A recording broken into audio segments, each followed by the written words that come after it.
चलिए, स्वागत है आप सभी का राजपूत ट्यूटोरियल के डिजिटल प्लेटफॉर्म रेला में। तो दोस्तों, पिछली क्लास में हमने जो हमारी परमाणु की संरचना की जो कहानी है दोस्तों, हमने उसको डुअल नेचर ऑफ मैटर और हेजनबर्ग के अनसर्टेनिटी प्रिंसिपल तक किया था। उसके पहले हमने 3 मॉडल पहले देख चुके हैं। थॉमसन का मॉडल था, जिनके कुछ लिमिटेशंस थी, कमियां थी, जिनको रदरफोर्ड ने ठीक करते हुए अपना मॉडल दिया, पर उनके मॉडल में भी कई कमियां थी। बीच में कुछ डेवलपमेंट्स हुए, जैसे कि प्रकाश का द्वैत व्यवहार, उसका डुअल नेचर और एटॉमिक स्पेक्ट्रा की स्टडी। ये सबसे थोड़ा बहुत बोर को हेल्प मिली और बोर ने अपना मॉडल दिया, बोर का परमाणु मॉडल, जो कि दोस्तों सिर्फ और सिर्फ हाइड्रोजन या हाइड्रोजन लाइक पार्टिकल के लिए ही एप्लीकेबल था। ये इनका बहुत बड़ा ड्रॉबैक था कि ये सिर्फ हाइड्रोजन या हाइड्रोजन लाइक पार्टिकल के लिए ही, जैसे कि जिसमें सिर्फ एक इलेक्ट्रॉन मौजूद होगा, उन टाइप के पार्टिकल के लिए ही ये वाला मॉडल एप्लीकेबल था। इन्होंने ज्यादा हायर एलिमेंट्स के बारे में स्टडी की ही नहीं, मल्टी इलेक्ट्रॉन्स एलिमेंट्स के बारे में स्टडी की ही नहीं। तो इनका मॉडल भी दोस्तों फेल हो गया था। हमने इनके मॉडल के बारे में बात की थी, इन्होंने कुछ फॉर्मूले भी दिए थे। ये इनका हमने फॉर्मूला देखा था कि त्रिज्या यानी कि रेडियस का फॉर्मूला था, अलग अलग कक्ष के ऊर्जा का फॉर्मूला था दोस्तों, और संवेग का फॉर्मूला था। ऐसे करके हमने कई फॉर्मूले भी बोर के मॉडल में देखे थे। फिर दोस्तों कुछ डेवलपमेंट्स हुए, जैसे कि प्रकाश का द्वैत व्यवहार था दोस्तों, ठीक उसी तरीके से मैटर का भी, यानी कि हमारे पदार्थ का भी द्वैत प्रकृति होती है। इसमें हमने देखा था कि अगर उसकी द्वैत प्रकृति यानी कि उसका पार्टिकल कर्ण व्यवहार तो होता ही है, पार्टिकल नेचर तो होता ही है, पर साथ में उसका तरंग नेचर, तरंग व्यवहार भी होता है दोस्तों, यानी कि उसकी तरंग भी होती है, मैटर की तरंग भी होती है, वेव भी होती है। और उसके लिए वेवलेंथ यानी कि हमने जो तरंग दैर्ध्य का फॉर्मूला जो दिया था दोस्तों, वो था हमारा lambda is equals to h upon m v, जहां पे एच हमारा प्लैंक्स कांस्टेंट था, एम उस पर्टिकुलर पार्टिकल का मास था जिसका हम वेव निकालना चाह रहे हैं, वेवलेंथ निकालना चाह रहे हैं, और वी दोस्तों उसकी वेलोसिटी थी। पर दोस्तों हमने ये बात की थी कि ये वेवलेंथ जो है ये सिर्फ और सिर्फ माइक्रोस्कोपिक बॉडी के लिए ही एप्लीकेबल है, छोटी बॉडीज के लिए ही एप्लीकेबल है। बड़ी बॉडीज के लिए हमने देखा था कि वेवलेंथ बहुत ही कम आ रही थी, जिसको हम इग्नोर कर सकते हैं। फिर हमने बात की थी हेजनबर्ग अनसर्टेनिटी प्रिंसिपल की, हेजनबर्ग का अनिश्चितता का सिद्धांत। तो इसमें दोस्तों हमने ये देखा था कि आप इलेक्ट्रॉन जैसे छोटे छोटे पार्टिकल्स की एक ही वक्त पर सटीकता से उसकी पोजीशन यानी कि उसका स्थिति और उसका मोमेंटम यानी कि उसका संवेग एक समय पर सटीक तरीके से दोनों की गणना नहीं कर सकते। अगर आप एक की गणना अच्छे से करने के लिए जाएंगे तो दूसरे की गणना में बहुत ज्यादा इनएक्यूरेसी आ जाएगी, अनिश्चितता आ जाएगी। तो दोस्तों इसी का सिद्धांत था कि del x into del v, ये उनका मैथमेटिकल इक्वेशन था, is greater than equal to h upon 4 pi. ये हेजनबर्ग का अनिश्चितता का सिद्धांत था। तो दोस्तों इससे हमने पता चला था कि ऑर्बिट में इलेक्ट्रॉन नहीं हो सकते, क्योंकि जब आप एक वक्त पर इलेक्ट्रॉन की पोजीशन और वेलोसिटी ठीक तरीके से डिटरमाइन नहीं कर पा रहे हो, मतलब आप इलेक्ट्रॉन का एक प्रॉपर ट्रैक बना ही नहीं सकते, एक ट्रैजेक्टरी इलेक्ट्रॉन की बना ही नहीं सकते। दोस्तों ये भी जो हमारा अनसर्टेनिटी का जो प्रिंसिपल था दोस्तों, ये भी सिर्फ और सिर्फ माइक्रोस्कोपिक बॉडी के लिए ही महत्वपूर्ण है। बड़ी बॉडीज के लिए इसका कोई महत्व नहीं है, क्योंकि उसमें जो अनसर्टेनिटी आएगी, उनकी कैलकुलेशन की जो अनसर्टेनिटी आएगी बड़ी बॉडीज के लिए, वो काफी कम होगी, हम उसे नजरअंदाज यानी कि इग्नोर कर सकते हैं। बट इलेक्ट्रॉन जैसे छोटे पार्टिकल की ये अनिश्चितता को हम इग्नोर नहीं कर सकते दोस्तों। तो ये दोनों बहुत ही इंपॉर्टेंट डेवलपमेंट्स हुए थे दोस्तों, जिसके कारण हमें नया मॉडल पढ़ना पड़ेगा, और वो मॉडल है दोस्तों हमारा क्वांटम मैकेनिकल मॉडल। जो हमारी क्लासिकल फिजिक्स है दोस्तों, आपको याद होगा जब आप क्लास 9th 10th में रहे होंगे, तो हम फिजिक्स में 3 इक्वेशन पढ़ते थे, भौतिक में हम 3 इक्वेशंस पढ़ते थे मोशन के, और वो इक्वेशंस थे v is equals to u plus a t, s is equals to u t plus half a t square, and v square minus u square is equals to 2as। आपको शायद याद आ रहा होगा। ये दोस्तों ये 3 इक्वेशंस से हम किसी भी मैक्रोस्कोपिक बॉडी का, जैसे कि आप एक कार ले लीजिए, है ना, एक स्टोन ले लीजिए, पत्थर ले लीजिए दोस्तों, इन सब टाइप की बॉडीज की हम पोजीशन, वेलोसिटी यानी वेग निकाल सकते थे। बट यही इक्वेशंस दोस्तों इलेक्ट्रॉनिक जैसे माइक्रोस्कोपिक पार्टिकल पर लागू नहीं होते हैं। हमने देखा कि इनकी पोजीशन हम सही तरीके से, सटीक तरीके से कैलकुलेट नहीं कर पा रहे हैं, एक ही वक्त पर पोजीशन भी और दोस्तों उनकी वेलोसिटी भी।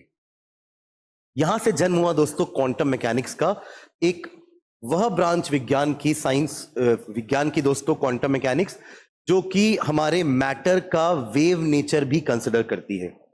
हमारे जो क्लासिकल फिजिक्स है दोस्तों, क्लासिकल मैकेनिक्स बोलते हैं जिसको हम, वो पार्टिकल का सिर्फ और सिर्फ पार्टिकल नेचर ही कंसिडर करता है।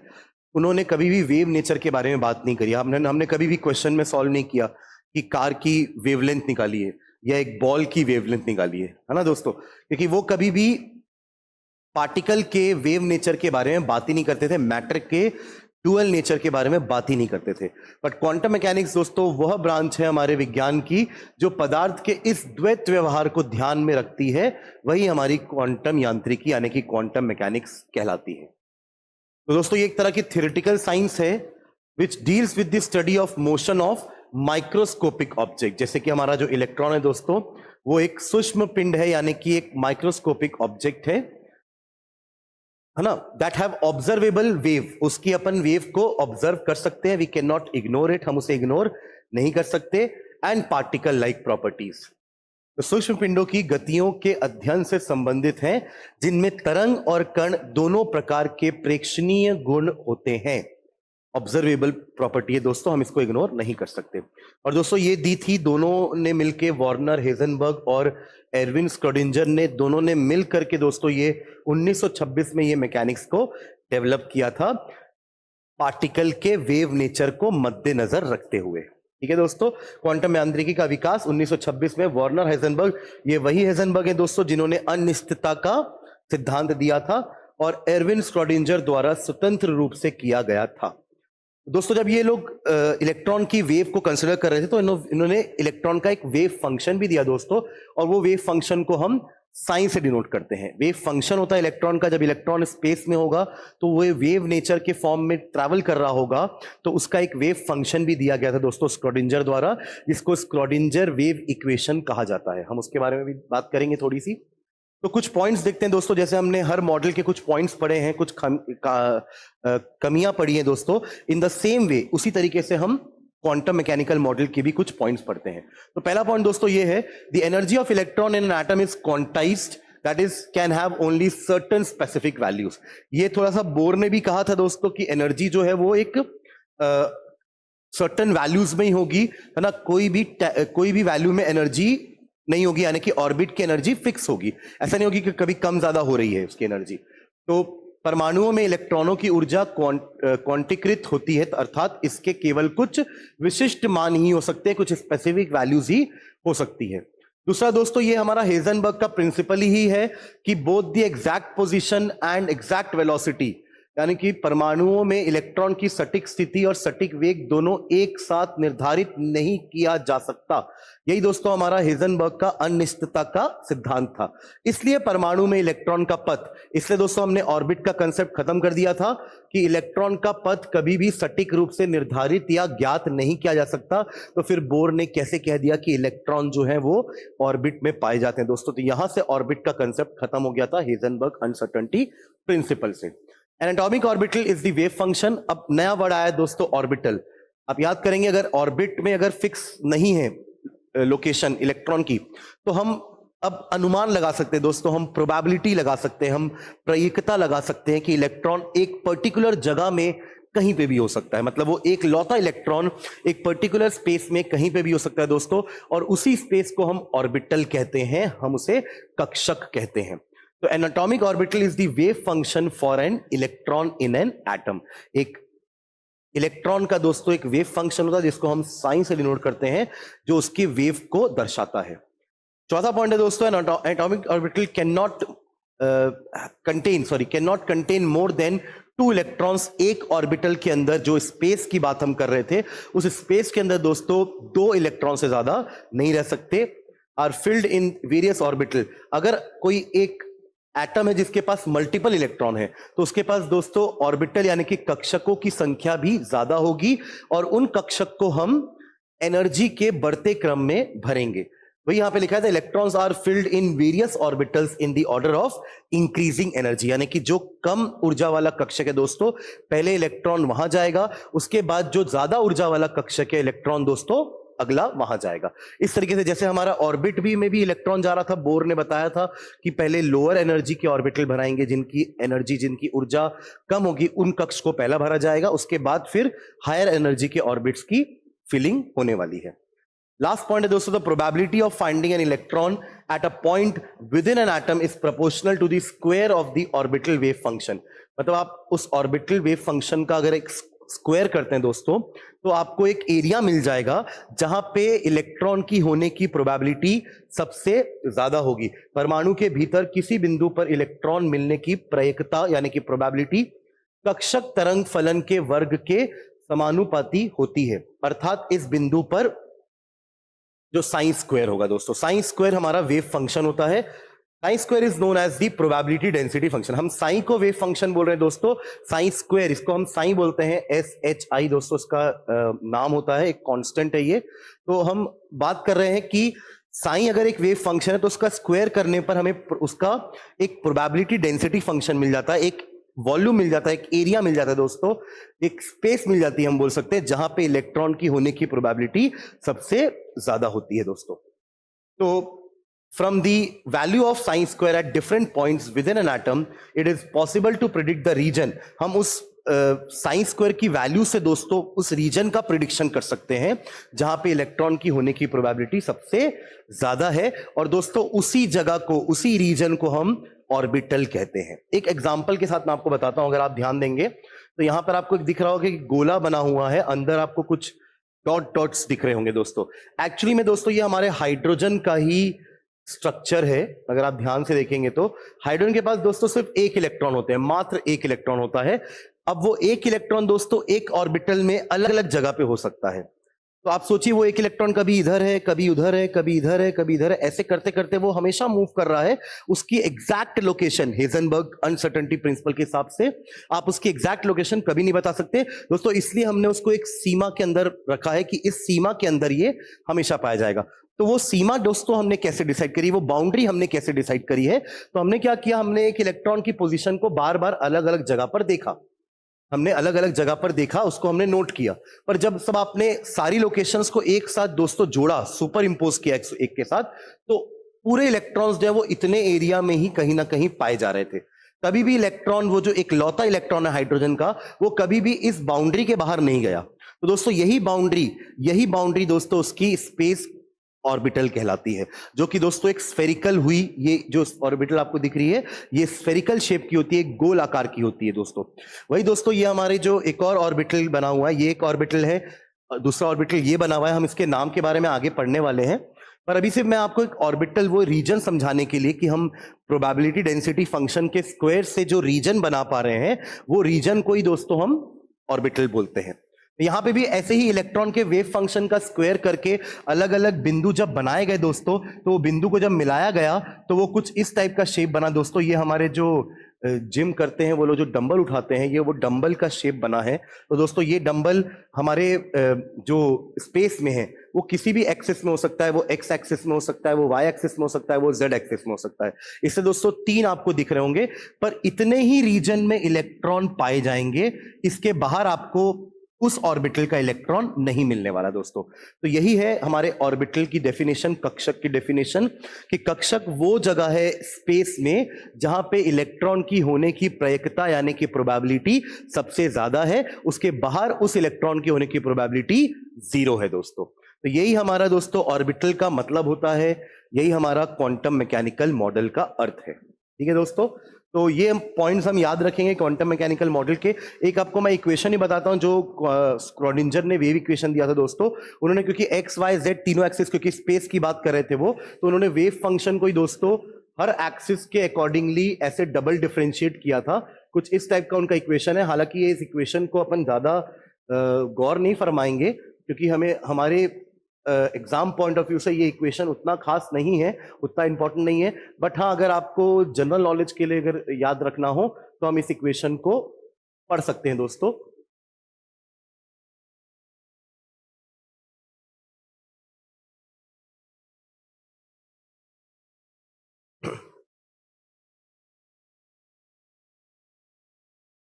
यहां हम एक कांस्टेंट को मल्टीप्लाई करते हैं इज इक्वल्स टू 0। तो ये हमारा दोस्तों स्क्रॉडिंजर का वेव इक्वेशन होता है, जिससे हम इलेक्ट्रॉन की अलग अलग जगह पर पोजीशन बता सकते हैं दोस्तों। चलिए आइए बात करते हैं अगले पॉइंट की, जो कि बहुत ही इंटरेस्टिंग है, बहुत ही इंपॉर्टेंट है और बहुत ही इजी पॉइंट है। हल्का सा कंफ्यूजिंग लग सकता है, बट आप लोग अगर इसको अच्छे से ध्यान से समझेंगे तो ये इजी लगेगा आपको दोस्तों। और ये दोस्तों हमारा ऑर्बिटल एंड क्वांटम नंबर, यानी कि कक्षक और क्वांटम की संख्या। तो कक्षक दोस्तों, ऑर्बिटल आपको समझ में आ गया कि ऑर्बिट नहीं होती हैं, ऑर्बिट के अंदर ये ऑर्बिटल्स होते हैं जहां पे इलेक्ट्रॉन पाए जाते हैं या उनके होने की प्रोबेबिलिटी सबसे मैक्सिमम होती है दोस्तों। तो हम बात करने वाले हैं क्वांटम नंबर्स की। क्वांटम नंबर्स क्या होते हैं दोस्तों? ये एक तरह के एड्रेस होते हैं, जैसे हमारा पता होता है, घर का पता होता है दोस्तों, ठीक उसी तरीके से हम बोल सकते हैं कि इलेक्ट्रॉन का भी एक एड्रेस होता है, इलेक्ट्रॉन का भी एक पता होता है, जो इन क्वांटम नंबर्स की हेल्प से हम बता सकते हैं। तो quantum numbers are a set of 4 numbers, ये 4 नंबरों का सेट होता है दोस्तों।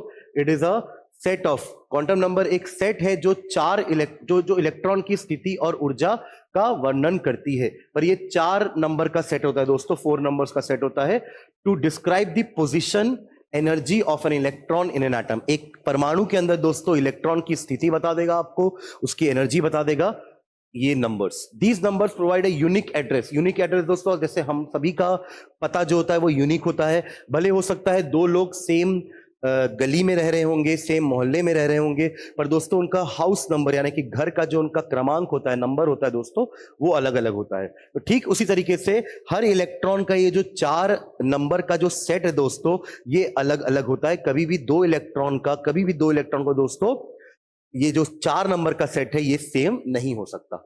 तो इसलिए unique address for each electron helping us understand the atomic structure. इससे हम दोस्तों एटॉमिक स्ट्रक्चर को समझने में थोड़ी हमें मदद होगी। तो ये संख्याएं प्रत्येक इलेक्ट्रॉन के लिए एक अद्वितीय यानी कि यूनिक पता प्रदान करती है। तो आइए दोस्तों समझते हैं ये 4 क्वांटम नंबर्स कौन कौन से होते हैं। तो दोस्तों 4 क्वांटम नंबर में पहला क्वांटम नंबर है जिसका नाम है principal quantum number.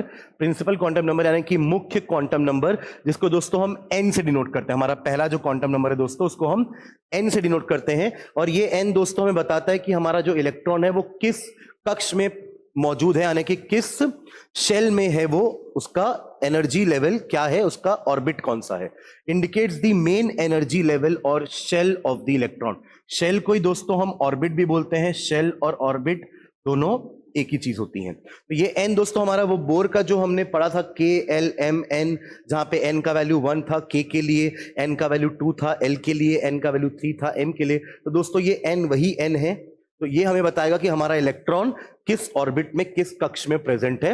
It determines the size of the orbital. इससे हमें ऑर्बिटल के साइज का भी पता चलता है कि जैसे अगर n का वैल्यू 1 है तो दोस्तों n का वैल्यू 1 ही हो सकता है, 0 तो नहीं हो सकता, क्योंकि पहला शेल होगा या तो दूसरा शेल होगा। 0 नाम का तो कोई शेल होता ही नहीं है।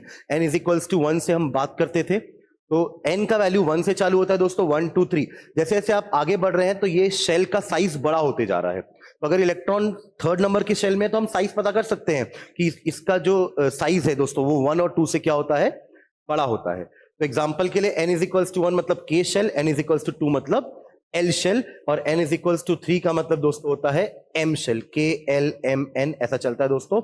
इस तरीके से हम इलेक्ट्रॉन का शेल बताते हैं। तो इलेक्ट्रॉन दोस्तों उस शेल में नहीं है, पर उस शेल के अंदर एक सबशेल भी होता है ना। उसके अंदर क्या होता है, एक सबशेल होता है, उसमें भी दोस्तों अंदर होते हैं ऑर्बिटल्स। क्योंकि हमने तो इतना बता दिया है कि इलेक्ट्रॉन्स ऑर्बिटल में है, तो पर ये ऑर्बिट के अंदर सबशेल्स होते हैं यानी कि सब ऑर्बिट्स होती हैं, और सब ऑर्बिट्स में होते हैं दोस्तों ऑर्बिटल। हम एक एक करके सारे क्वांटम नंबर पढ़ेंगे तो आपको और क्लियर हो जाएगा। तो पहला क्वांटम नंबर दोस्तों मुख्य क्वांटम नंबर यानी कि प्रिंसिपल क्वांटम नंबर, जिसको हम n से डिनोट करते हैं, और ये इलेक्ट्रॉन का हमें एनर्जी बताता है कि कौन से शेल में है ना। ऑर्बिटल का हमें साइज पता चल जाता है।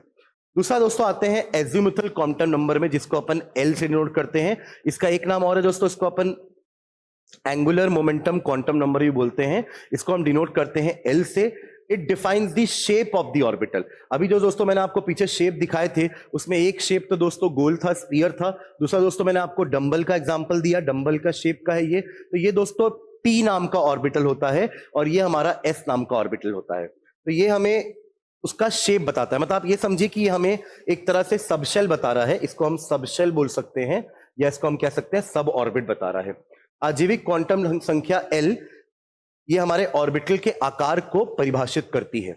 यह ऑर्बिटल कोणीय संवेग को निर्धारित करता है, यानी कि एंगुलर मोमेंटम को दोस्तों, इसलिए इसका नाम एंगुलर मोमेंटम क्वांटम नंबर भी होता है।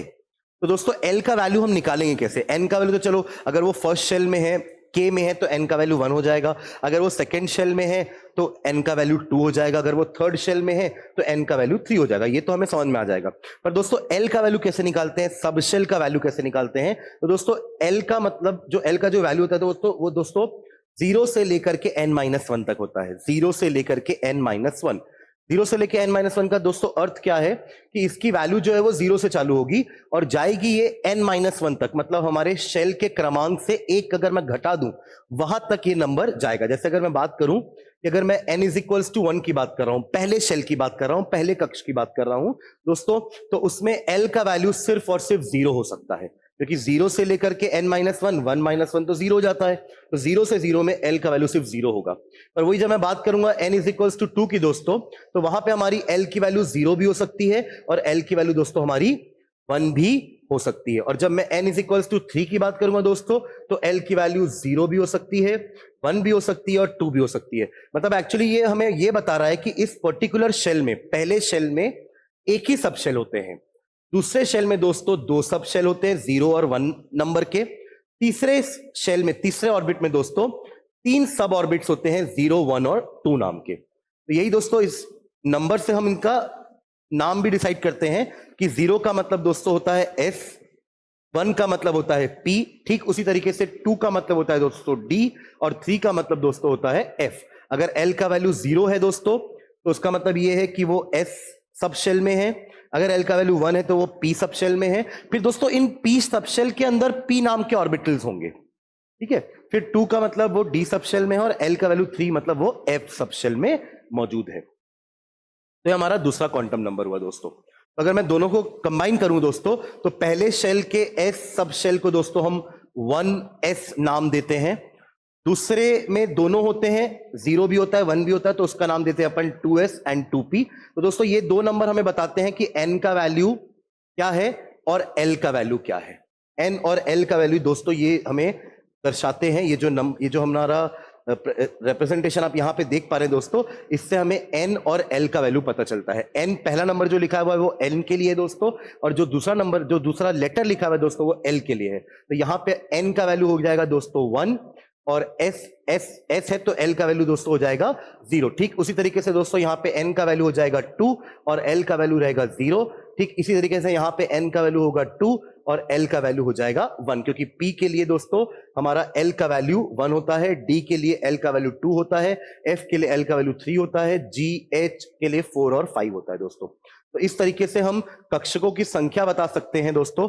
अभी हम अगला जो टॉपिक पढ़ने वाले हैं, हमारा जो थर्ड क्वांटम नंबर है, वो ऑर्बिटल के बारे में ही है दोस्तों। तो अभी तक अपन जो पढ़े वो ये है कि हमारे ऑर्बिट्स होते हैं और ऑर्बिट के अंदर सब ऑर्बिट्स होते हैं।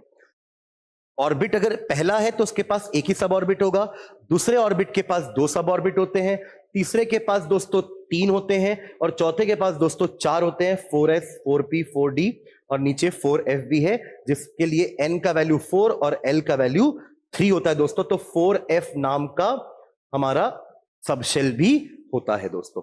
तो इस तरीके से पहले दो क्वांटम नंबर से हमें यह पता चलता है कि इलेक्ट्रॉन किस शेल के किस सब शेल में प्रेजेंट है, यानी कि किस ऑर्बिट के किस सब ऑर्बिट में दोस्तों इलेक्ट्रॉन प्रेजेंट है। चलिए आइए तीसरे क्वांटम नंबर की तरफ बढ़ते हैं, और ये हमारा मैग्नेटिक क्वांटम नंबर दोस्तों। ये हमें बताता है कि वो कौन से ऑर्बिटल में है। जैसे आपने देखा कि S में हमारे दोस्तों तो एक ही ऑर्बिटल होता है हमारा S के पास, पर ये हम निकालेंगे कैसे? S के पास कितने ऑर्बिटल होते हैं, हम कैसे निकालेंगे? तो आप ये समझिए कि हमें मैग्नेटिक क्वांटम नंबर ऑर्बिटल के बारे में बताता है, कक्षक के बारे में बताता है कि आपके एक पर्टिकुलर सबशेल के पास कितने ऑर्बिटल हैं। हमें ये तो पता चल गया कि एक ऑर्बिट के पास कितने सब ऑर्बिट्स होते हैं, पर हर सब ऑर्बिट में कितने ऑर्बिटल होते हैं दोस्तों, वो हमें क्वांटम नंबर मैग्नेटिक वाले से पता चलेगा। इसको दोस्तों हम डिनोट करते हैं m से। It specifies the orientation of the orbital in space, also determines the number of orbital in a subshell. एक सबशेल में दोस्तों, एक सबशेल में यानी कि उपशेल में कितने ऑर्बिटल होते हैं, ये हमें m की संख्या से पता चलता है दोस्तों। और जैसे दोस्तों हमारी l की वैल्यू n पे डिपेंडेंट थी, याद करिए l इज इक्वल्स टू 0 से लेकर के n-1 था दोस्तों, ठीक उसी तरीके से m का वैल्यू l के ऊपर डिपेंडेंट होता है, और वो वैल्यू होता है दोस्तों -l से लेकर के l। -l से l दोस्तों हमारे m की वैल्यू होती है। तो अगर मैं l इज इक्वल्स टू 0 यानी कि मैं अगर s सब ऑर्बिट की बात कर रहा हूं, सब शेल की बात कर रहा हूं दोस्तों, तो m की वैल्यू उसके लिए क्या होगी, -0 से 0 यानी कि सिर्फ 0 ही होगी दोस्तों। और ये हमारा 0 बताता है कि s के पास सिर्फ एक ही ऑर्बिटल है। फिर से समझिए, अगर मैं l की वैल्यू 1 लेता हूं दोस्तों, तो m की वैल्यू हो जाएगी -1 to 1 यानी कि -1 0 और 1। तो टोटल दोस्तों 3 ऑर्बिटल होते हैं हमारे p सबशेल के पास, क्योंकि l की वैल्यू 1 मतलब दोस्तों p सबशेल होता है, उसके पास 3 ऑर्बिटल हैं।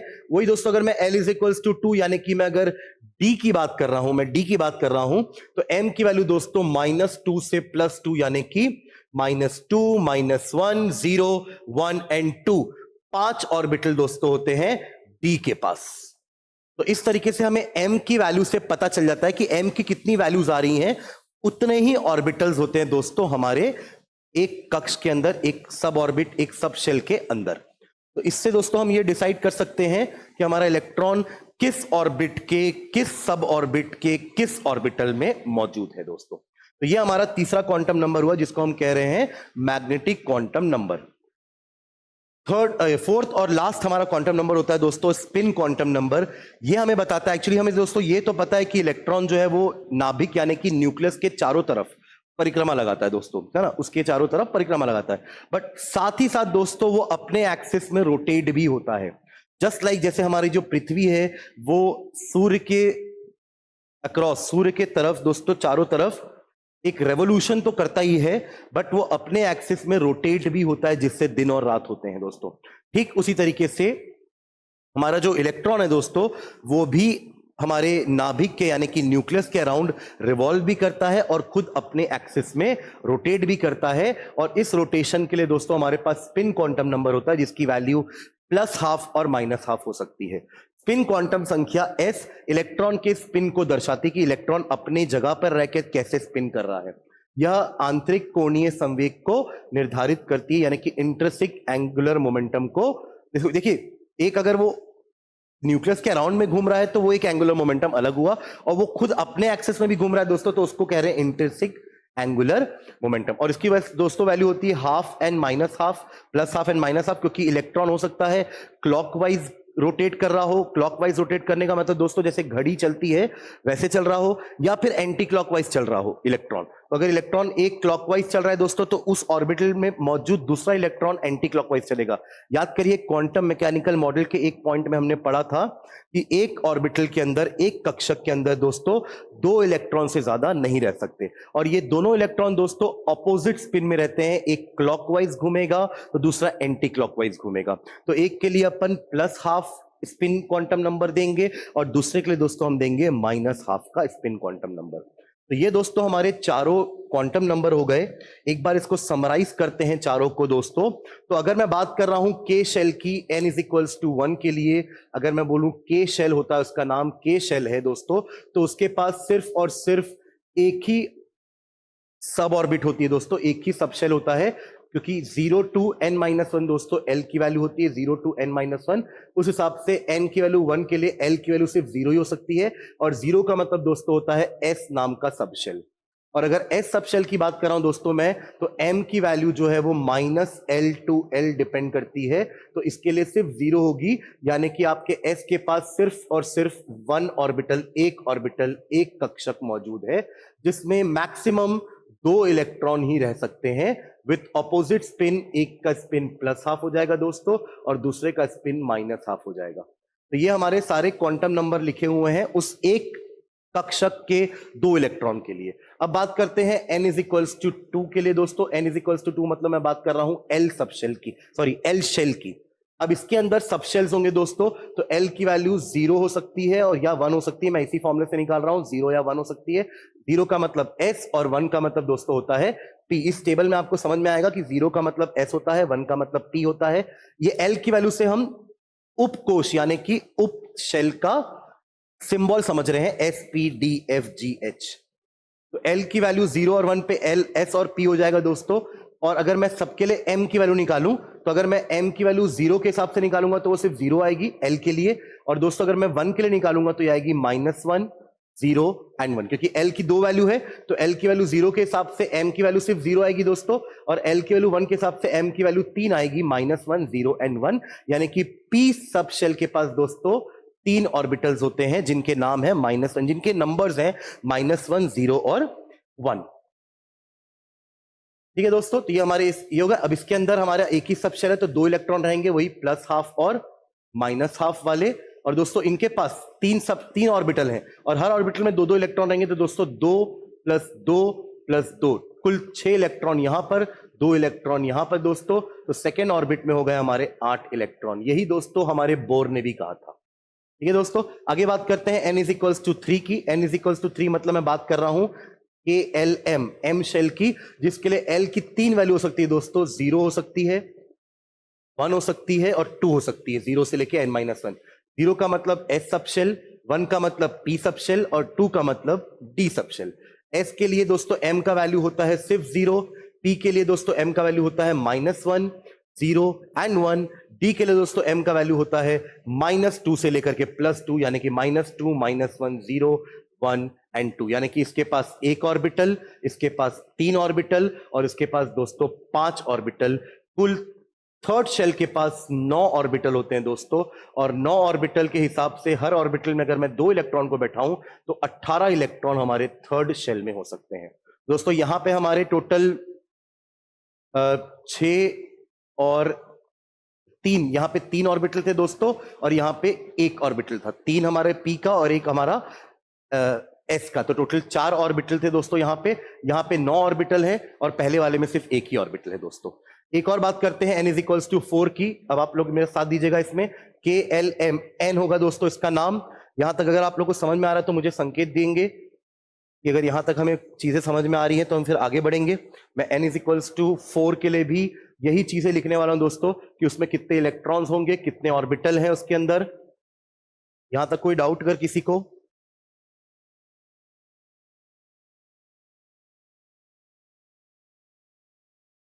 मुझे चैट के माध्यम से बताइएगा कि आपको चीजें समझ में आ रही हैं क्या। थोड़ा सा कंफ्यूजिंग जरूर लगेगा आपको, बट अगर आपको समझ में आ जाएगा तो ये बहुत ही इजी टॉपिक है दोस्तों, और इस टॉपिक से क्वेश्चन हमारे एग्जाम में पूछे जाते हैं। आज की क्लास में हम एक क्वेश्चन भी करेंगे दोस्तों, जो इन्हीं ये ऑर्बिटल या क्वांटम नंबर के ऊपर ही वो क्वेश्चन है।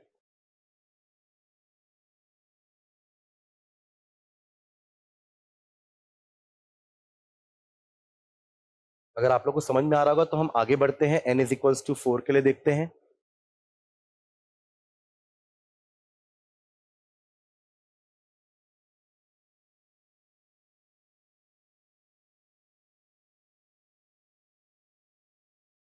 ओके, तो फोर्थ वाले की बात करते हैं। n शेल के लिए, n शेल के लिए दोस्तों L का वैल्यू 4 होगा, 0, 1, 2, 3। और 0 का मतलब दोस्तों होता है S, 1 का मतलब होता है P, 2 का मतलब होता है D, 3 का मतलब होता है F। S के पास 1 ऑर्बिटल दोस्तों, P के पास 3 ऑर्बिटल, इसकी गणना हम ऊपर ही कर चुके हैं, और D के पास दोस्तों 5 ऑर्बिटल होते हैं।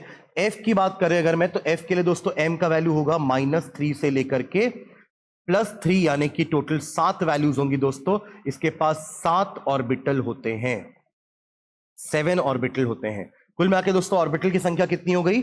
7, 5, 12, 3, 15 और 1, 16 हमारी ऑर्बिटल की संख्या होगी दोस्तों। और कुल इलेक्ट्रॉन कितने हो जाएंगे? हर ऑर्बिटल में 2 इलेक्ट्रॉन, तो टोटल 32 इलेक्ट्रॉन हो जाएंगे दोस्तों। तो इससे हम थोड़ा सा एक जनरलाइजेशन बना सकते हैं दोस्तों, कि अगर मैं किसी भी nth शेल की बात कर रहा हूं, मैं nth ऑर्बिट की बात कर रहा हूं, तो उसके अंदर हम 3 चीजें बता सकते हैं। उसके अंदर सब ऑर्बिट्स की संख्या दोस्तों कितनी होगी? उसके अंदर सब ऑर्बिट की संख्या होगी n। उसके अंदर ऑर्बिटल की संख्या दोस्तों क्या होगी? आप ध्यान से देखेंगे कि हमारे, अच्छा मैं ये n क्यों बोल पाया? क्योंकि फर्स्ट n के लिए अगर 1 की वैल्यू है, 1 ही वैल्यू है, तो l की सिर्फ एक ही वैल्यू होती है। 2 के लिए l की 2 वैल्यू होती है, 0 1। 3 के लिए l की 3 वैल्यू होती है, 4 के लिए l की 4 वैल्यू होती है। इसलिए दोस्तों मैंने लिखा कि किसी भी nth ऑर्बिट में सब ऑर्बिट्स कितने होंगे दोस्तों? n। अब बात करते हैं ऑर्बिटल के लिए, इसके लिए भी एक फॉर्मूला निकालते हैं अपन।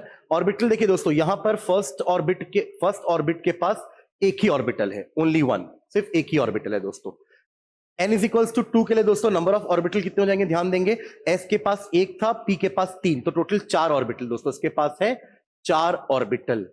उसके बाद के नीचे के दोनों में ऑर्बिटल नंबर लिखे हुए हैं, इसके पास 9 ऑर्बिटल है, उसके पास 16 ऑर्बिटल है दोस्तों। तो इससे आपको क्या समझ में आ रहा है? 1 का स्क्वायर 1 हो गया, 2 का स्क्वायर दोस्तों 4 हो गया, 3 का स्क्वायर दोस्तों 9 हो गया, और 4 का स्क्वायर 16 हो गया। तो एक और हमारा फॉर्मूला बन गया, n square number of orbital होते हैं। और अगर इलेक्ट्रॉन की बात की जाए तो नंबर ऑफ इलेक्ट्रॉन दोस्तों कितने हो जाएंगे? अगर आपने ऑर्बिटल का फॉर्मूला निकाल लिया है तो आपको पता है कि एक ऑर्बिटल में दोस्तों मैक्सिमम 2 इलेक्ट्रॉन रह सकते हैं, तो 2n स्क्वायर हमारा नंबर ऑफ इलेक्ट्रॉन्स हो जाएगा दोस्तों। तो ये बहुत ही अच्छा ट्रिक अपन बना लिए है, ये स्टडी करके हमें समझ में आया है कि किसी भी n नंबर के शेल में या ऑर्बिट में इतने सब ऑर्बिट्स होते हैं, यानी कि इतने उपकक्ष होते हैं,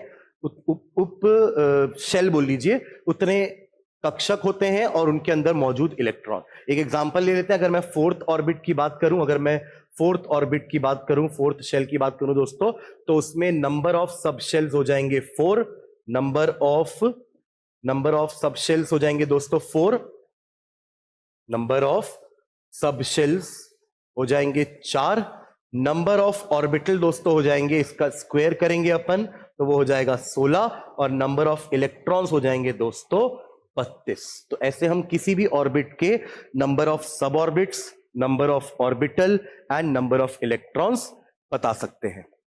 आई होप ये क्लियर हो गया होगा आप लोग को। ठीक है दोस्तों, चलिए, तो अगर ये क्लियर हो रहा है तो हम कुछ क्वेश्चंस बनाते हैं दोस्तों, बहुत मजा आने वाला है।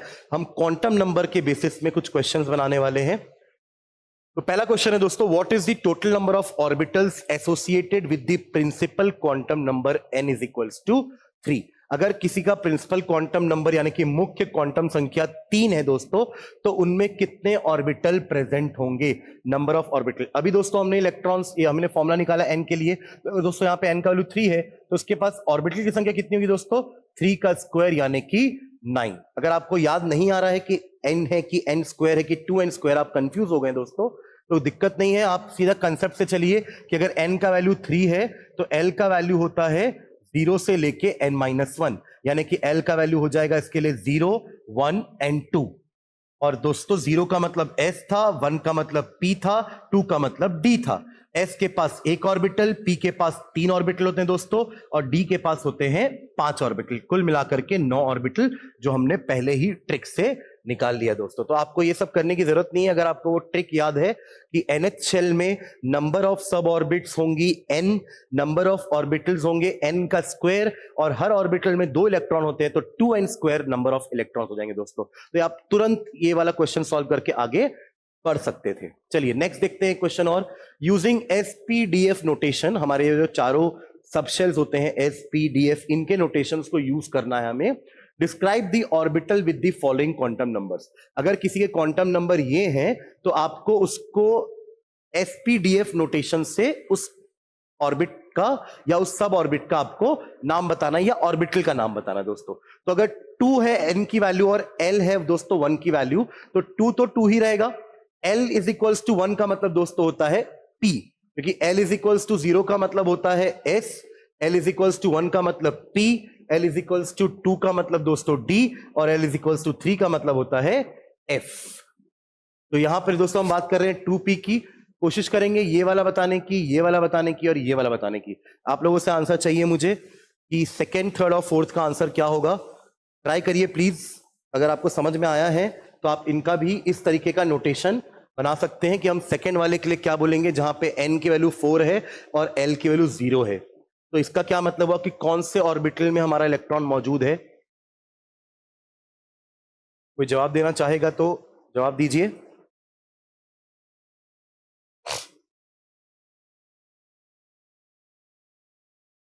एन की वैल्यू 4 और एल की वैल्यू 0 के लिए क्या नोटेशन यूज कर सकते हैं हम? एनीवन जो जवाब देना चाहे?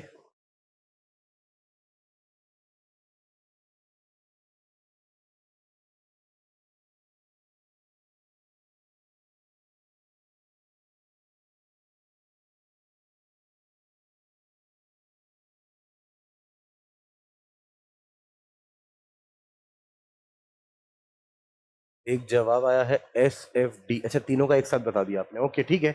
ये हो जाएगा आपका 4S। एक्चुअली आपको पूरा आंसर ये बताना चाहिए था, 4S।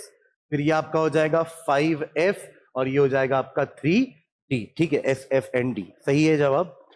चलिए आगे बढ़ते हैं अगली क्वेश्चन की तरफ।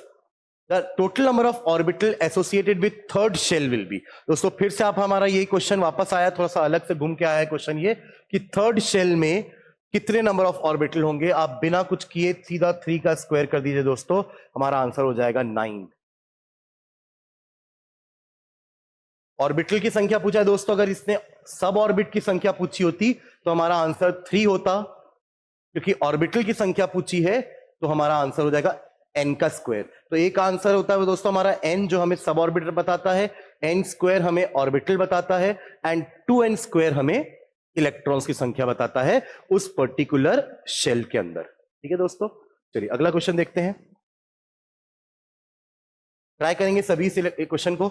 Orbital quantum orbital angular momentum depends on. तो दोस्तों अभी हमने बात की थी चारों के जो नाम थे, उसमें जो सेकेंड हमारा था एजिमुथल क्वांटम नंबर L, उसको हम एंगुलर मोमेंटम क्वांटम नंबर भी बोलते हैं। तो इसका दोस्तों आंसर हो जाएगा L। Orbital quantum number depends on the value of L। चलिए अगला देखते हैं। Which of the following sets of quantum numbers are correct. इसका जवाब मुझे आप लोगों से चाहिए कि कौन सा सेट इनमें से करेक्ट है, कौन सी वैल्यूज पॉसिबल है, देख के बताइए।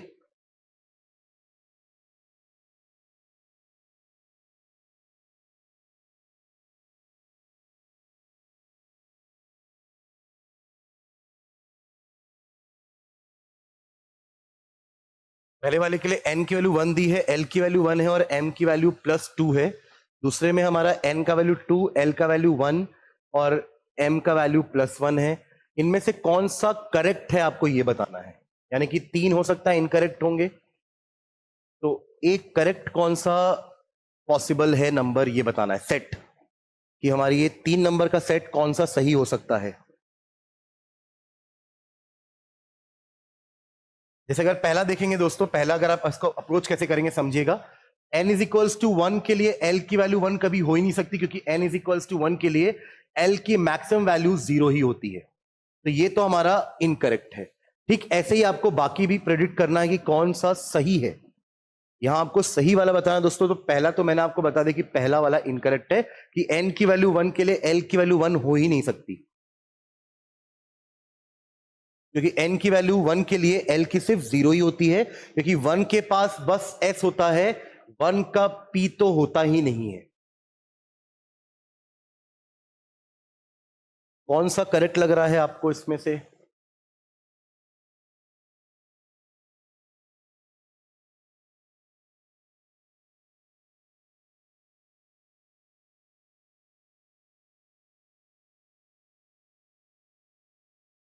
कोई जवाब देना चाहेगा?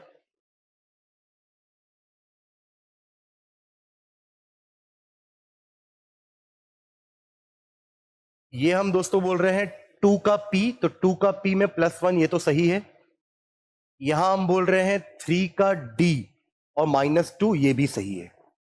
ये है आपका दोस्तों 3 का, ये तो 4 हो गया, ये तो गलती है। मतलब सेकेंड एंड थर्ड दोनों हमारे सही हैं, सेकेंड एंड थर्ड दोनों हमारे सही हैं। आपने सिर्फ थर्ड बोला है, सेकेंड भी सही होगा विनीता जी, आप देखेंगे सेकेंड भी सही होगा कि 2 का p हो सकता है और p के लिए m की वैल्यू तीनों हो सकती है, -1 भी हो सकती है, 0 भी हो सकती है और 1 भी हो सकती है, क्योंकि 3 ऑर्बिटल होते हैं हमारे p के। समझ में आया क्या आपको? इस थर्ड के साथ साथ सेकेंड भी हमारा जवाब सही है। आप पर थर्ड में पहले पहुंच गए, इसका मतलब आपने सेकेंड को गलत माना है। क्या ये समझ में आया है आपको?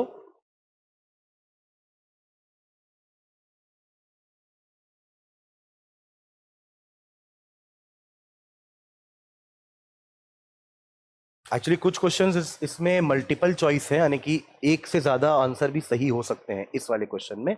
आपके एग्जाम में ऐसा नहीं होगा, है ना? ओके, चलिए नेक्स्ट क्वेश्चन देखते हैं। ये थोड़ा सा आपके स्टेटमेंट बेस्ड क्वेश्चन हो गए। Which of the following statements concerning the quantum numbers are correct? इनमें से कौन से स्टेटमेंट्स करेक्ट हैं? पहला देखिए, angular quantum number determines the 3 dimensional shape of the orbital. Angular quantum number मतलब हम बात कर रहे हैं एल की।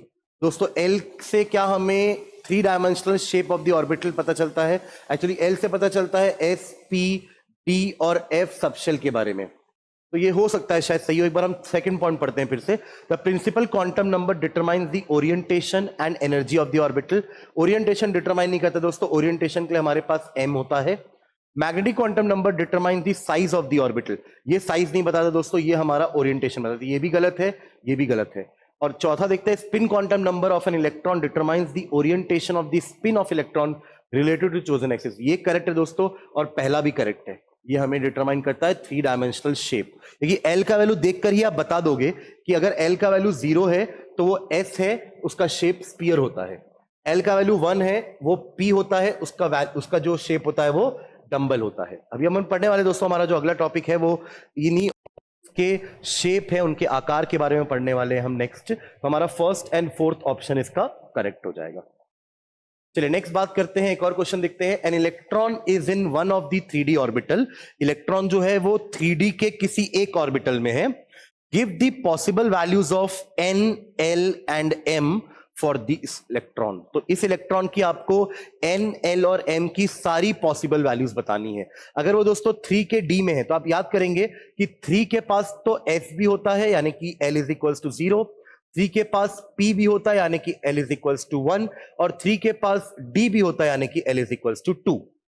अब हम बात कर रहे हैं 3 के d की, तो इन दोनों को भूल जाते हैं दोस्तों, इन दोनों को छोड़ दीजिए। अब बात करते हैं हम इनकी। तो अगर 3 का d है दोस्तों, तो n की वैल्यू तो हमेशा 3 ही रहेगी और l की वैल्यू हमेशा 2 ही रहेगी। इनमें तो हम और कोई वैल्यूज नहीं रख सकते, क्योंकि अगर आपने n की वैल्यू चेंज करी तो हमारा 3 चेंज हो जाएगा, और अगर आपने l की वैल्यू 2 से चेंज करी तो हम d की जगह s या p की बात कर रहे हैं, जबकि हमें साफ बोला गया है 3D ऑर्बिटल का ही हमें इलेक्ट्रॉन दिया गया है। तो अगर एक इलेक्ट्रॉन 3D ऑर्बिटल का ही है तो उसके n और l की वैल्यू दोस्तों फिक्स हो चुकी है।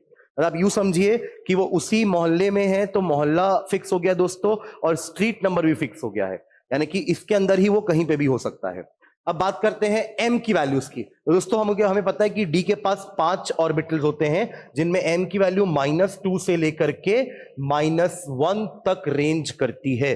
तो इनमें से कोई भी वैल्यूज हो सकती है दोस्तों इलेक्ट्रॉन की, क्योंकि इलेक्ट्रॉन किसी भी ऑर्बिटल में मौजूद हो सकता है, उसके बारे में ज्यादा और कोई जानकारी दी नहीं गई है।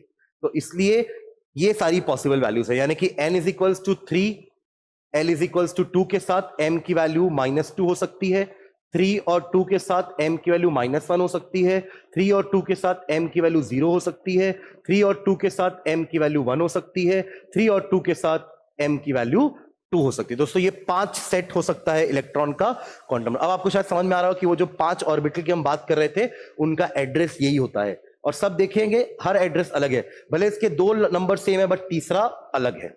अब अगर मैं किसी एक ऑर्बिटल की बात करूंगा दोस्तों, हम ऑर्बिटल को ऐसे बॉक्स से डिनोट करते हैं। अब उसके अंदर अगर 2 इलेक्ट्रॉन है जिसको अपन ऐसे अपवर्ड और डाउनवर्ड एरो से डिनोट करते हैं, तो एक पर्टिकुलर ऑर्बिटल के लिए दोस्तों ये तीनों नंबर सेम होंगे, बट स्पिन नंबर इनका अलग अलग हो जाएगा। एक का स्पिन हो जाएगा दोस्तों +12 और दूसरे का स्पिन हो जाएगा दोस्तों -12। यानी कि यहां तक के पहले 3 नंबर का जो लेटर्स है, एड्रेस है, वो इन दोनों इलेक्ट्रॉन का सेम होगा दोस्तों, बट जो चौथा है स्पिन क्वांटम नंबर वो दोनों का अलग अलग हो जाएगा। इससे ये पूरा सेट ही यूनिक हो जाएगा। इससे ये पूरा सेट क्या हो जाएगा दोस्तों? यूनिक हो जाएगा, अलग हो जाएगा। तभी हमने कहा था कि किसी भी 2 इलेक्ट्रॉन का वो जो सेट है, वो जो 4 नंबर का जो सेट है दोस्तों, वो सबका अलग अलग होता है। भले एक नंबर अलग हो, पर उस एक नंबर ने पूरे सेट को अलग कर दिया दूसरे से। ठीक है दोस्तों, तो ये हमारा इसका आंसर हो जाएगा। ये इतने सारे पॉसिबल है। ठीक है दोस्तों, चलिए आगे बढ़ते हैं। चलिए इस क्वेश्चन को पढ़ेंगे। An atomic orbital has n is equals to 3। अगर उसके पास n की वैल्यू 3 है, what are the possible values of l and m? तो n इज इक्वल्स टू 3 के दोस्तों अभी हमने बात की थी, n इज इक्वल्स टू 3 के लिए l की पॉसिबल वैल्यूज 0, l की पॉसिबल वैल्यूज 1, एल की पॉसिबल वैल्यूज 2, जिसको अपन एस, पी और डी बोलते हैं। और एम के लिए वैल्यूज दोस्तों, एम के लिए यहां की वैल्यू हो जाएगी 0, यहां की वैल्यू हो जाएगी -1, 0 एंड 1, और यहां की वैल्यू हो जाएगी -2, -1, 0, 1 एंड 2। तो ये सारी पॉसिबल वैल्यूज हो गई हमारे एल की, और ये हमारी हो गई वैल्यूज एम की।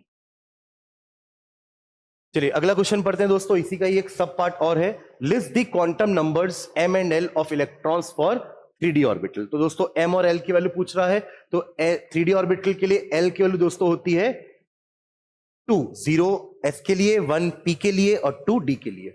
और हमारे m की वैल्यू दोस्तों, m की वैल्यू क्या हो जाएगी, -2 से लेकर के +2, -2 से लेकर के +2 हमारे m की वैल्यू हो जाएंगी। एंड लास्ट बोल रहा है which of the following orbitals are possible. ये आप लोग के लिए मैं क्वेश्चन देता हूं, इनमें से कौन सी ऑर्बिटल्स पॉसिबल हैं, जो बची हैं वो पॉसिबल नहीं होंगी। इसको ट्राई करिए जल्दी से। कुछ भी अगर डाउट आ रहा है तो आप अभी रोकिए, अभी पूछिए मुझसे। जिस दिन का डाउट है वहीं उसी दिन क्लियर हो तो अच्छी बात है। हमारे पास टोटल कुल 30 यूनिट हैं। अगर हम एक एक करके सारी यूनिट उस वक्त ही क्लियर करते जाएंगे तो आखिरी में हमारे ऊपर बर्डन नहीं आएगा। तो डाउट्स को आप संभाल के, सवार के मत रखिए, उसको क्लियर करके डाउट खत्म करिए। इस क्वेश्चन में या इस टॉपिक में कोई भी डाउट आ रहा हो तो अभी पूछिए, क्योंकि ये बहुत ही इंपॉर्टेंट टॉपिक है। इस यूनिट से हमारे इस पेपर में, पिछले साल के पेपर में 2 क्वेश्चन आए हैं। एक क्वेश्चन हेजनबर्ग अनसर्टेनिटी प्रिंसिपल का था जो हमने पिछली क्लास में देखा था, और एक क्वेश्चन इस क्वांटम नंबर से था जो आज की क्लास में हम देखने वाले हैं। तो कौन से ऑर्बिटल्स पॉसिबल हैं, ये क्वेश्चन है हमारा। क्या 1p पॉसिबल होता है, 2s पॉसिबल होता है क्या, 2p होता है क्या, 3f होता है क्या, कौन सा इसमें से पॉसिबल है? कोई जवाब देना चाहेगा?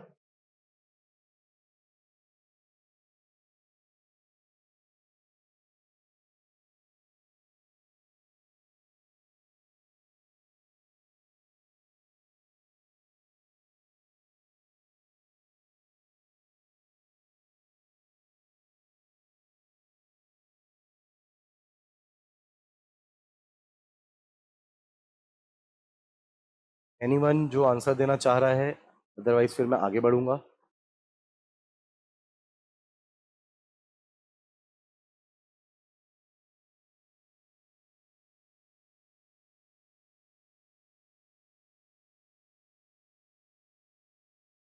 वन का पी कैसे पॉसिबल है? ये आपको ऑर्बिटल्स आर पॉसिबल पूछ रहा है, 1 का पी तो होता ही नहीं है विनीता जी। 1 का पी पॉसिबल नहीं है, 1 का सिर्फ एस होता है।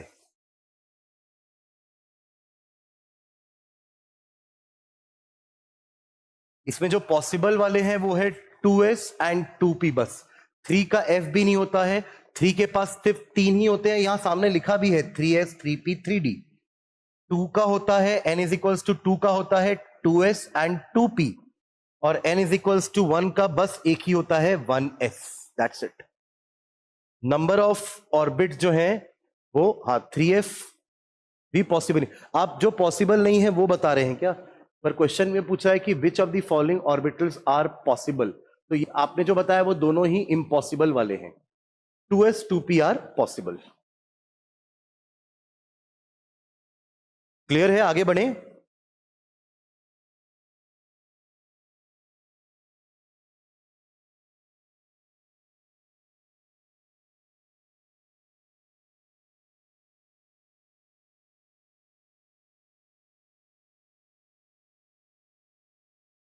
चलिए आगे बढ़ते हैं, नेक्स्ट क्वेश्चन देखते हैं। Explain giving reasons which of the following sets of quantum number are not possible. देखिए इस टाइप का क्वेश्चन आपको एग्जाम में तो नहीं आएगा, बट ये कंसेप्ट सुधारने के लिए बहुत अच्छा क्वेश्चन है कि आपको रीजन भी पता है कि जो क्वांटम नंबर के सेट को आप गलत बोल रहे हो वो क्यों गलत बोल रहे हो। तो पहला क्वेश्चन जो है दोस्तों, मतलब आपको बताना कि कौन से क्वांटम नंबर पॉसिबल नहीं है विथ उसका रीजन, उसका आपको कारण बताना है। तो पहला है n is equals to 0, l is equals to 0, m is equals to 0, ms यानी कि ये स्पिन क्वांटम नंबर है, ms को अपन स्पिन क्वांटम नंबर भी बोलते हैं, प्लस हाफ। तो दोस्तों n की वैल्यू 0 तो कभी होती ही नहीं है, 0 नाम का कोई शेल तो होता ही नहीं है, इसलिए ये हमारा पॉसिबल नहीं है, ये वाला सेट हमारा पॉसिबल नहीं है। तो n की वैल्यू 0 कभी नहीं हो सकती, n can never be zero. N का वैल्यू चालू ही दोस्तों 1 से होता है, 1 2 3 एंड सो ऑन।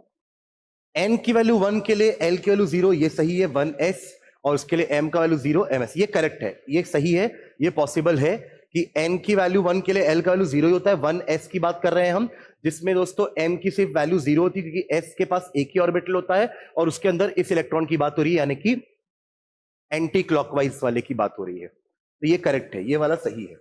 दूसरी बात करते हैं, एन की वैल्यू 1 के लिए एल की वैल्यू 0 हो ही नहीं सकती, एन की वैल्यू 1 के लिए एल की वैल्यू सिर्फ 0 होती है, 1 नहीं हो सकती, यानी कि ये गलत है। इसका रीजन अपन क्या देख सकते हैं, for n is equals to 1 l can not be equal to 1, l 1 नहीं हो सकता। अगला देखते हैं, एन की वैल्यू 2 के लिए एल की वैल्यू 1, यहां तक तो समझ में आ रहा है, 2p हो गया ये। उसके लिए एम की वैल्यू 0 और एम की वैल्यू -1, ये भी सही है क्योंकि 2p के लिए तो एम की 3 वैल्यू हो सकती है, -1 0 एंड 1, तो ये 0 वाले की बात कर रहे हैं, और हर में +1 +½ -½ तो होते हैं, तो ये वाले करेक्ट है। पांचवा देखिए, एल की वैल्यू 3 के लिए, एन की वैल्यू 3 के लिए एल की वैल्यू 3, मतलब एन की 3 के लिए एल की 3 पॉसिबल है क्या, मतलब ये 3f बोल रहा है, 3f तो होता ही नहीं है दोस्तों। माफ कीजिएगा, ये गलत हो जाएगा। यहां पे अपन रीजन क्या देंगे कि for n is equals to 3 l 3 नहीं हो सकता, एल 3 से हमेशा छोटा ही होता है। फिर n इज इक्वल्स टू 3 के लिए एल इज इक्वल्स टू 1 हो सकता है, हम 3p की बात कर रहे हैं जिसमें m की वैल्यू 0 और ये +½ पॉसिबल है। तो दोस्तों इन 6 में से 3 हमारे पॉसिबल थे और 3 पॉसिबल नहीं है, और उसका रीजन भी मैंने यहां पर लिख दिया है। आई होप ये क्लियर हो रहा होगा आपको। चलिए अगले क्वेश्चन की तरफ बढ़ते हैं दोस्तों। ये हमारा एक क्वेश्चन और है, इसके बाद हम इसी टॉपिक से पिछले साल के एग्जाम में आया हुआ क्वेश्चन पढ़ने वाले हैं, उसका देखते हैं आप जवाब दे पाते हैं कि नहीं। How many electrons in an atom may have the following quantum numbers, कितने इलेक्ट्रॉन्स के ये वाले क्वांटम नंबर हो सकते हैं। How many electrons in an atom may have the following quantum number, यानी कि किसी परमाणु में निम्नलिखित क्वांटम संख्याओं वाले कितने इलेक्ट्रॉन होंगे। तो दोस्तों अगर मैं पहले वाले की बात करूं, मैं आपको पहला वाला समझाता हूं, शायद दूसरा वाला आप खुद बता देंगे। अगर मैं n इज इक्वल्स टू 4 की बात कर रहा हूं, तो इसके लिए दोस्तों l की 4 वैल्यू होती है, 0 1 2 एंड 3, यानी कि s p d और f। s के पास एक ऑर्बिटल होता है दोस्तों, p के पास 3 होता है, d के पास होता है 5 और f के पास होता है 7, और हर में 2-2 इलेक्ट्रॉन रहते हैं दोस्तों। इसमें 2 इलेक्ट्रॉन है और यहां पे भी 3 ऑर्बिटल में 2 इलेक्ट्रॉन के हिसाब से टोटल दोस्तों 6 इलेक्ट्रॉन हो जाएंगे, और 5 के हिसाब से यहां पे 10 इलेक्ट्रॉन हो जाएंगे दोस्तों, और यहां पे हो जाएंगे कुल 14 इलेक्ट्रॉन दोस्तों। और हर ऑर्बिटल में जो 2 इलेक्ट्रॉन रहते हैं दोस्तों, उसमें आधे होते हैं +½ वाले स्पिन क्वांटम नंबर और बचे आधे होते हैं -½ वाले स्पिन क्वांटम नंबर, यानी कि जो कुल इलेक्ट्रॉन की संख्या दोस्तों ये होती है 32।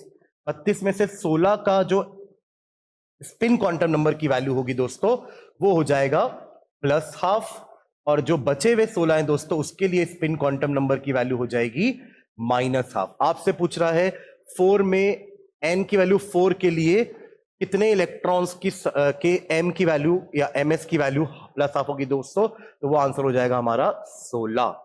क्या ये क्वेश्चन सबको समझ में आया है? प्लीज मुझे अभी बताएंगे। अगर इस क्वेश्चन में कोई डाउट है तो अभी हम क्लियर कर सकते हैं। इन 16 इलेक्ट्रॉन्स में n की वैल्यू 4 और l की वैल्यू ये आपके s की वैल्यू -½ होने वाली है। बाकी देखिए l और m के बारे में तो कुछ बोला नहीं है, इसलिए हमने किसी पर्टिकुलर ऑर्बिटल या सब ऑर्बिट के बारे में बात नहीं करी, हमने सारे इलेक्ट्रॉन्स को लिया क्योंकि सबके लिए n का वैल्यू तो 4 होता है, s का वैल्यू आधों के लिए +½ और बचे आधों के लिए -½ होता है। तो क्या ये क्वेश्चन सभी को क्लियर है?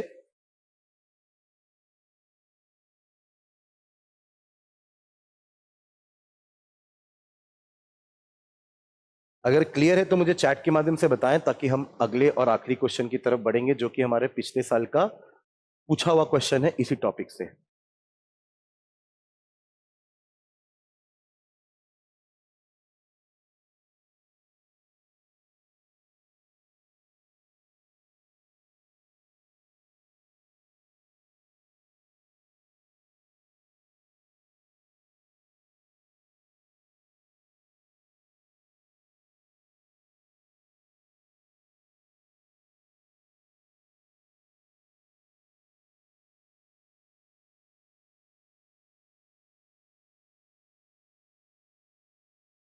अभी कोई यहां तक क्लियर है?